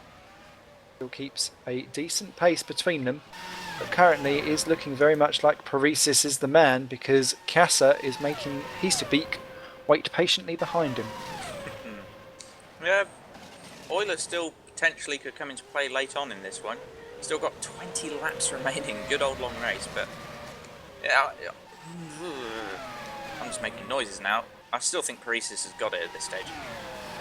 Yeah, I think that might be the timing screens that are slightly out there, as we've got 13 laps to go at the moment. Lybeer and Moodley having a right scrap over 16th and 17th. But it's so difficult to be able to have a good battle and be wary of the lapped traffic, because Paresis was trying to lap them. He's lost out a bit of time there as he then pops into the pits, and this is going to be the crucial one because he's got to look out for the likes of Redshaw and Euler. Exactly where he's going to pop out. Heasterbeek obviously as well. Going to be close. And he's been dropped down. There we are. Paresis underway. Euler's going to get him, I think. Or is he? No. No, Paresis is going to do it by about 1.5 seconds as Paresis takes an unusual line out from the exit of the pits. Difficult pit exit, actually, this, isn't it? Very difficult. There's no grip anywhere, and we don't know which lines we're allowed over. Well, whether there was controversy in the making, I think I've just spied one of there. Never mind. We'll glaze over that. We'll let the admins deal with it later. It's not our job. Yeah, we're just here to be biased. Exactly. That's the one. We're not even going to lies.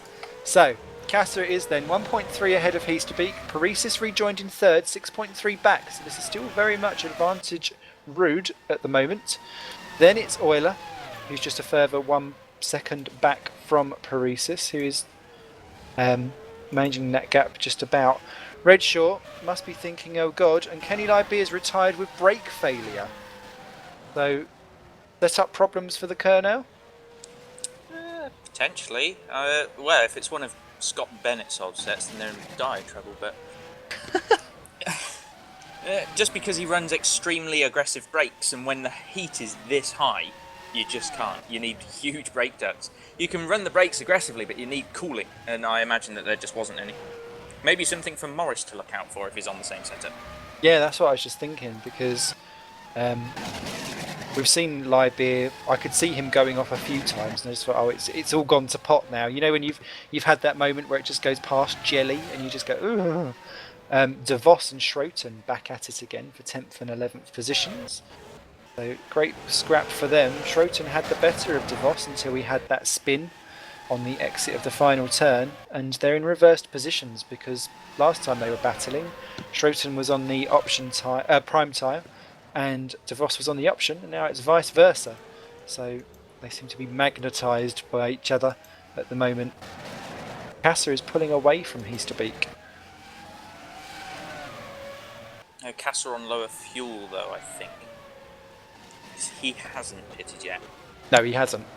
I just thought he'd try and use it to bunch people up as DeVos and Schroten side by side, 10 and 11 throughout half of Sector 3 so far. Oh, Schroten! My goodness me, that is Schroten's to the wall, and that's Schroten over the curving there. That probably wouldn't be deemed a pretty place to be. Oh, no, well, never mind. Bart's paying back, he's just not using the track either. Well, if you're going to go bad, you might as well go sour properly, I suppose, and see how you want to make it. But Schroten stays 10 for now, Bart stays 11. They've been at it for most of the race. I think this one will run to the end. We've still got 11 laps to be had. Kasser's in the pits. Ruud Heasterbeek takes over the lead. Paresis 3.3 behind with Euler right on his tail. I think the Paresis-Euler battle is the battle for the lead. And Lewis Redshaw is going to get Kasser. That's back up into third place. So that does mean if Heasterbeek is pitting that Redshaw will leapfrog him as well, because Kasser was ahead of Heasterbeek before the pit stops, so that's crucial. Does Redshaw need to pit again? He last pitted on lap 38. Gonna be close. Not sure if Lucas has run options yet. My brain has gone, but he hasn't. He's not done anything since lap 32 was when he pitted. So I would say that Lucas does need to pit again. So Jim's going to win? No, not necessarily, because Heasterbeek doesn't need to pit again. He pitted on lap 41. So it's going to be a Heasterbeek versus Paresis battle, I think. I think Euler will need to come in. Sounds like a good shout to me. Oh! Was that a good shout? Very. Thanks. What does Mr. Hardwick do when he's not behind the wheel of a car? I now do university, which is a new thing to me. How are you finding that? It's been entertaining so far. It's freshers at the moment, so I'm taking a night off of the incessant partying to commentate. Why? Thank you very much. As DeVos goes around the outside of Schroten for 10 and 11. There's contact between the two, but DeVos has got it. Schroten doing an excellent exit from the first of those long straights onto the second. DeVos goes extremely defensive. Where is Schroten going to go? Round the outside. Beautiful move, sliding through. That's going to be close. Oh, how on earth have they kept that one together? Still side by side again. No contact, leaning heavily, but no specific contact. Schroten keeps the position for now. Going back through, you can't go too wide through there. That's only going to end in carnage. Roy takes the position, hopping over the curbs in a somewhat debatable line, but he's got the position for now. And DeVos has got to do that one all over again. How these two aren't just crashing into each other all the time is beyond me. That is on the edge, is all I'm going to say. Don't Google edging. I won't. The internet is scary enough as it is. Ah. If I googled Oscar Hardwick, I wonder what I would find. I'd advise against it. I've got a shady past. Ooh. Hills to me slightly more now. We might have to do that once the race is over, whilst we wait for interviews to come in. DeVos still all over the back of Schroten, all contact down at the hairpin with their different lines, very similar to what we nearly saw earlier on in the race with Euler and I think it was Kasser. And up into the rear again. Schroten pushing right the way to the edge, trying to intimidate DeVos. DeVos having none of it. This time it's looking a little bit more clearer, but DeVos, such an angular entry, leaves him vulnerable on the exit, even though he crossed the apex to make sure that Schroten couldn't get alongside. But Schroten much better down this second straight, and he may try and do an inside job this time. Nope, goes for the outside. Didn't work last time. Oh, DeVos! Is that inside contact between the two, both having to take slightly evasive actions? But looking a little bit like it's going to fall apart anytime soon, They're doesn't not it? touring cars, guys. All the contact's not ideal. Oh! Roy. That is Schroten's to the wall. Roy up to 10, DeVos to 11. Certain Jason Muscat has closed in 2 seconds in the last 2 laps as well. So Jason will be onto the back of these in 12th position. And a quiet afternoons, evenings, nights, mornings action. I think Where Roy you are and Bart better prepare themselves for a 3-way. Well, someone grab the lube, especially at this showdown hour. 2.6 the gap between Heasterbeek and Paresis. The Greek is closing in. Oilers in and the pits. Oilers in the pits. Good spot, Oski. I have to stop calling you Oski because it sounds like you're my little pet. If you was a Tamagotchi and I had a button to press, what would the button do? I don't think it's appropriate to say on the broadcast. As long as it's labelled enter, I'm quite happy. In more Oiler ways then than one, Simon. In more ways than one. Aww. Puddles. Euler rejoins in 5th position, well ahead of teammate Cooper. But behind Casa, behind Redshaw, behind Paresis and behind Heasterbeek. And I don't think there's any more real big old pit stops left to come because we're on lap 48 now of 55. Barely time to get in and splash your dash. It's Heasterbeek that leads from 2.6 from Paresis. Redshaw looking good potentially for a podium in 3rd, but he's got Casa closing him down in 4. Euler is in 5th place, Cooper 6th, Morris still going in 7. Rouse is in 8, doing a fine job. Vandervoort 9 in good recovery after his front wing exit. Droton has got a second gap on DeVos at the moment for 10 and 11. Muscat is 12. 1 lap down, Kieran Ryan 13, Stephen DM 14. Boyd Bryson is 15. 2 laps down, Luknovsky and Moodley. Luknovsky has just overtaken Vinod Moodley actually. Mike Bell 3 laps down in 17th. Quite a long way from the teammate and the ultimate pace, but still keeping it on the black stuff, and that's important.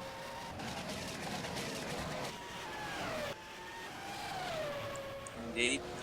Oh, worth saying, Phoenix on for a nice double point score at the moment.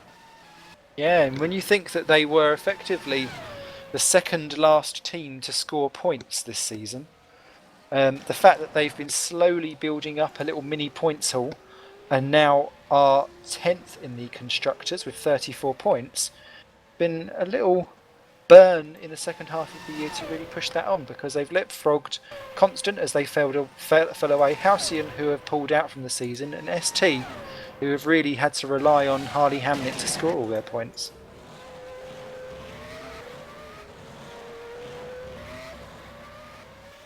Any other standouts you've seen so far, Oscar? Say that that's another disconnection. Not my internet. You're back. You're back. I could see it coming. It's like, please don't do this to me again. Massage the modem. Works for me.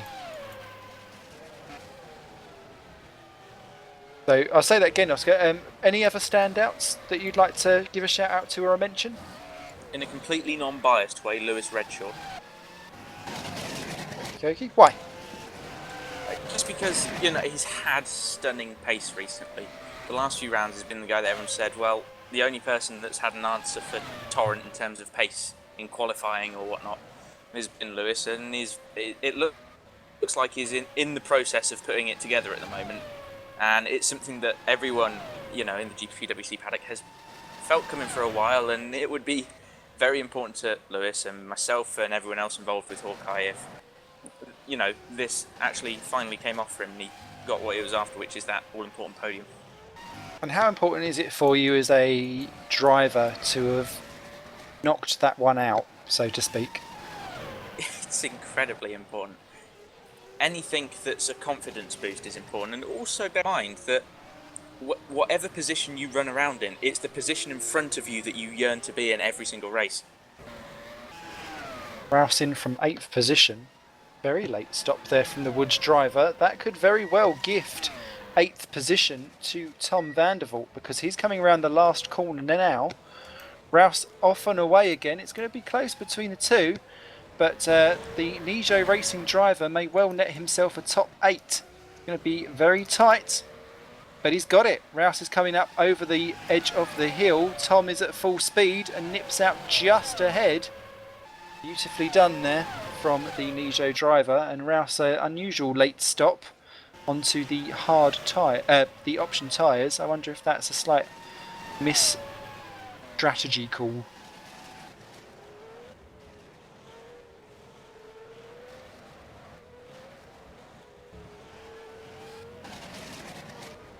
Twelve drivers on the lead lap. Interesting to note, Muscat the last of those, 1.5 minutes off the leader.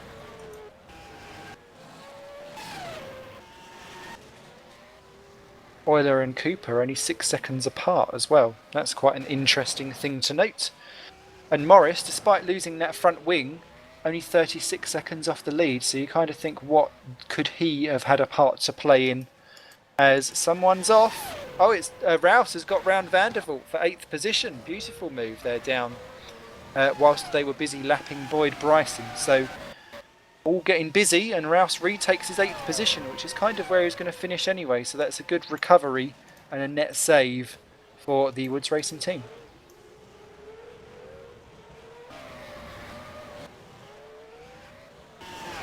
Still 18 drivers left.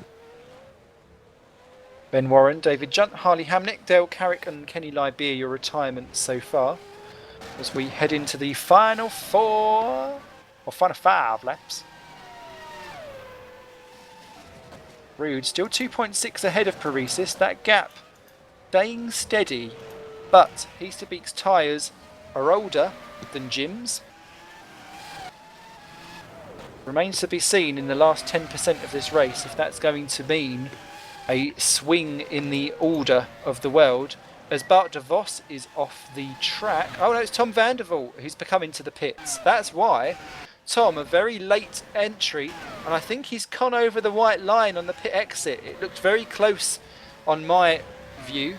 I hope he hasn't, but Tom, that's not worked out at all, and he's now rejoined in 11th, right behind the battling Schroten and de Vos. So that's going to be an entertaining last couple of laps. He's beat Muscat, who's dropped off those two slightly. So Tom has got it all to do to get him back into that 9th place, and only 4 laps to do it in.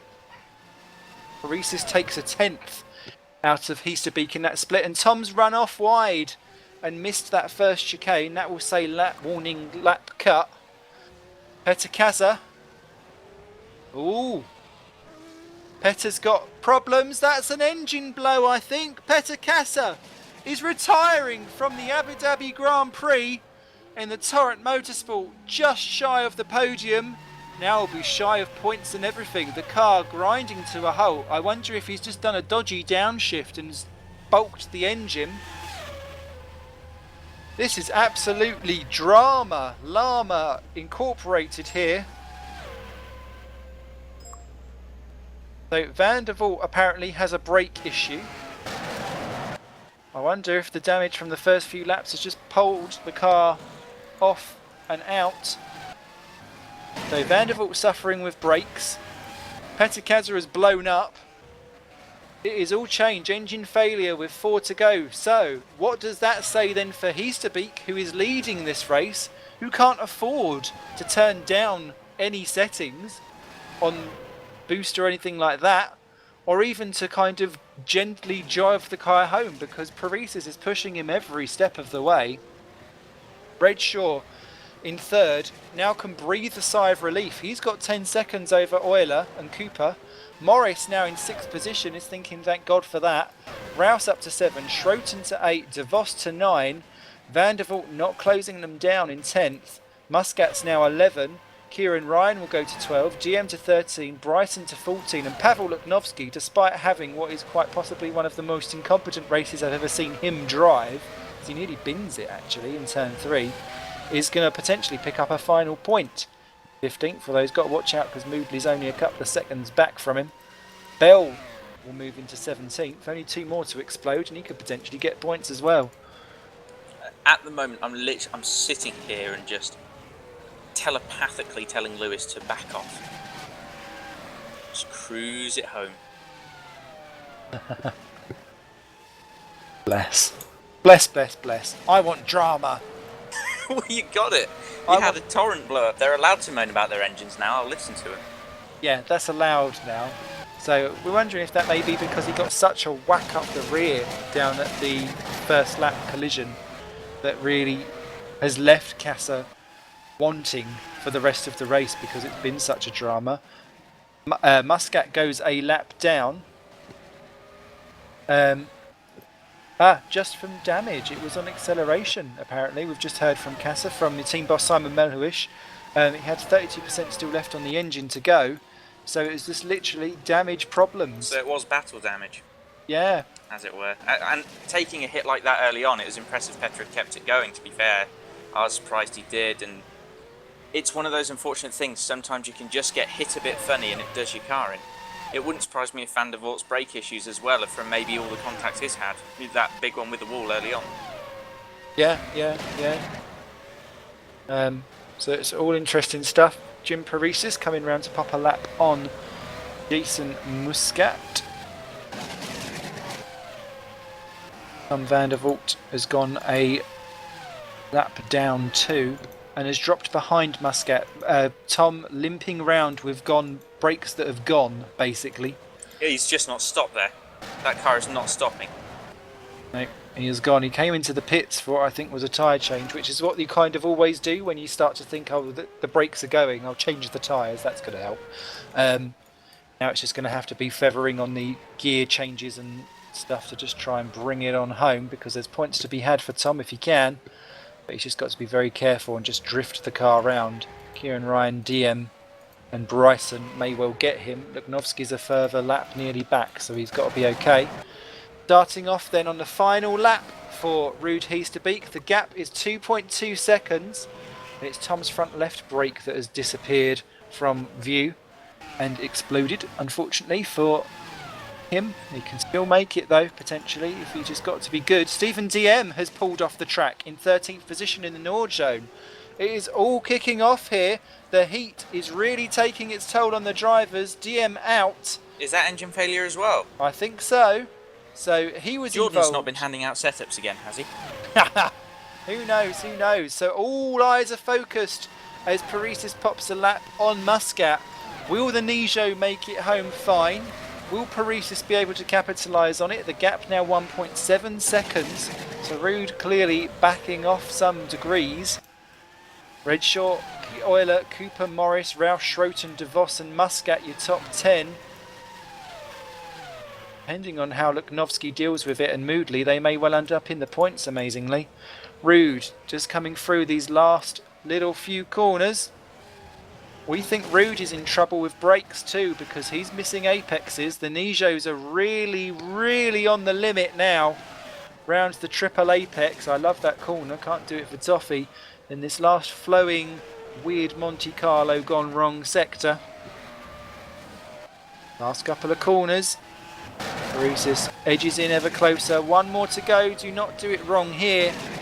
Nicely in, nicely out. Ruud Heesterbeek from out of nowhere comes through to win the Abu Dhabi Grand Prix for Nijo Racing. Beautifully done there. Jim Paresis comes home second, 1 second off the pace. Lewis Redshaw is going to come round to take his first podium in third for Hawkeye after taking his first pole, so a lot of firsts there. Then Lucas Euler for the championship, remember, losing points to Heesterbeek. That's important to note. Euler off the podium, Heesterbeek wins. That 21-point gap will be shrinking. He comes home 4. Cooper will be 5. Lee Morris scraping home in 6th place, 36 seconds off. What could he have done? He should have been on that podium if it weren't for all the drama with Libeer. 7th is going to be a delighted Adam Rouse. Battle for 8th, Schroten and De Vos side by side still. I tell you what, hats off to those two, because somehow they've not collided into each other and ruined wheels and corners. Schroten trying to go around the outside. De Vos has got it covered. It's worth saying, 8th and 9th for these teams. Awesome results. Fantastic. This is going to pretty much... Whoa! Don't curse it, Oscar. I know, I'm going to shut up now. I know. Rouse comes through in 7th. Great result for him. DeVos and Schroten, 8th and 9th. These are going to be some of the best results that they've had all season. And Constant only have 20 points this year. So Schroten backs out of it, probably wise. DeVos comes home for 8th for Green Stripes.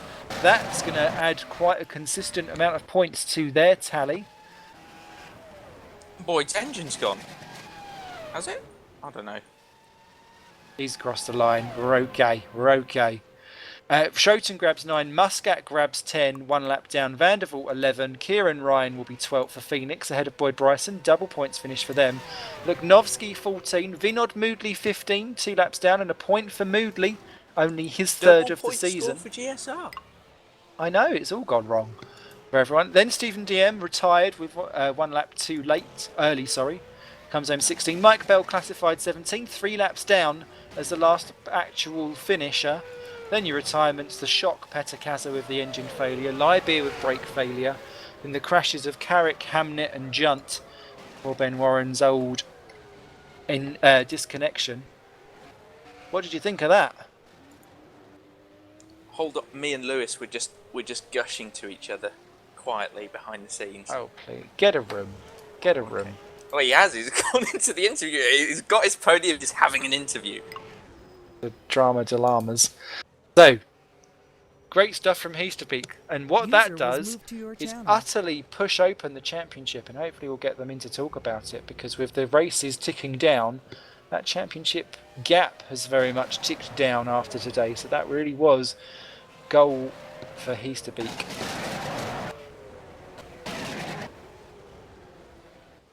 Take a look at the old calendar, as it were.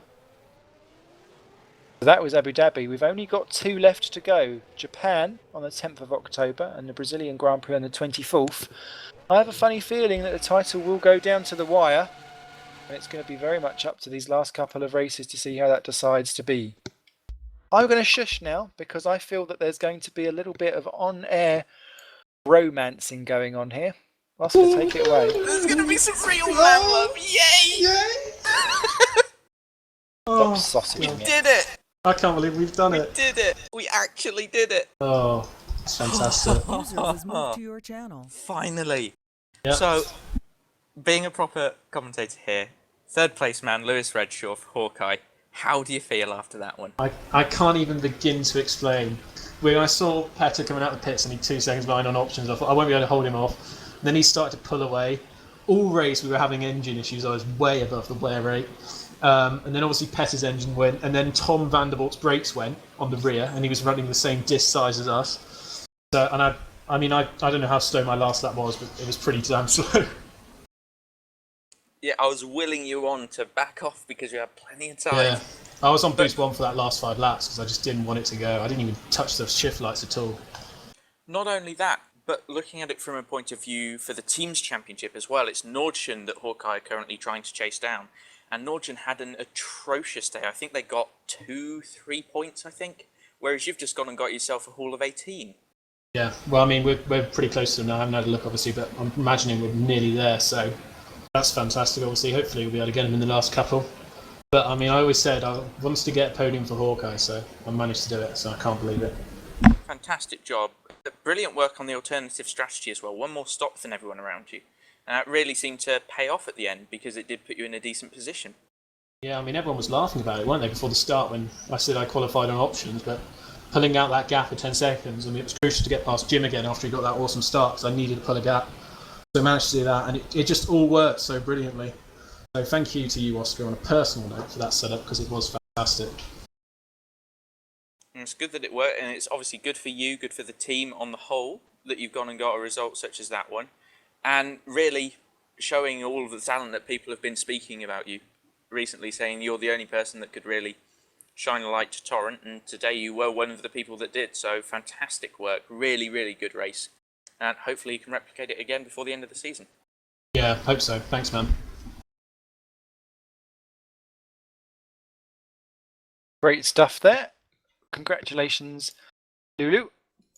Good stuff. We've also got in here a certain Mr. Schroten who has pretty much added 33% of Constant's entire year of points onto it. So I have to say, Roy, you provided me with the most entertainment all race with all of that, because she was constantly in a battle with Bart. Talk us through it and talk about your first Super League race for us for a while. I'm kind of tired now. It was an awesome race. In the beginning, I had a fight with Danny, but then he lost his front wing, so that was a shame for him. But then I kept on going, and I came in a fight with Bart.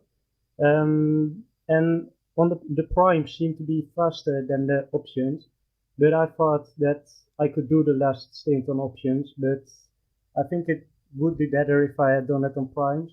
But I had a great fight thanks to it. With Bart, we kept it clean, and I really enjoyed it. I know he enjoyed it as well. I want to thank him. It was just amazing. Also amazing to race in the Super League for the first time now. Because since 2011 I've thought about going into it because it's just the highest, one of the best leagues on the world. So I'm just very proud to be able to race in here now. I want to thank Mark for the car, for the seat. I'm just very happy, and I know I can drive the last two races as well. So I'm just very happy now. Hey, everyone needs a straighten out on track, I feel. So I'm assuming you're thinking I'll have some more points and maybe another couple of top 10s for Japan and Brazil? I hope so. I didn't practice too much for this as well. I did get a setup and some help from Ben Warren. I want to thank him as well. But yeah, I'm just going to drive and see. I have nothing really to lose or gain. So, well, to gain I have, but nothing to lose. So I'm just going to give my all.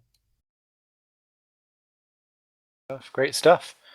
Well, I think you guys need to take a well-deserved feet up, relax, beer, all of the above. Not in that order if you don't want to, because they are thoroughly well-deserved results. And anything you'd like to say before we sign off, Monsieur Hardwick? Just that it's been a real pleasure to finally get myself in on the Super League commentary stuff with yourself. It's been a long time since you and me have done any work together in the commentary box. Apologise for my internet connection, but other than that, Abu Dhabi, a track always moaned at for not producing good racing, and you let the GPVWC boys go out for a bit, and they produce an absolute stonker. Yeah, it kept us. It was on a nice warm simmer throughout, which is great. So we'll be back on the 8th, 9th, and 10th for GPVWC. On the 8th, we'll have me trolling about at the back of the grid for Formula Challenged. Then we'll have Super Cup, which we'll see Mr. Hardwick out and about, I think, as well. And then we'll be back on the old Thursday from 8 o'clock Great Britain time, so that you can see whether or not potentially the title could be decided between Lucas Euler and Ruud Heesterbeek. The gap is decreasing. There is 2 to go. Who's your money on? Who knows? Tune in and find out. Take care all. We'll see you soon.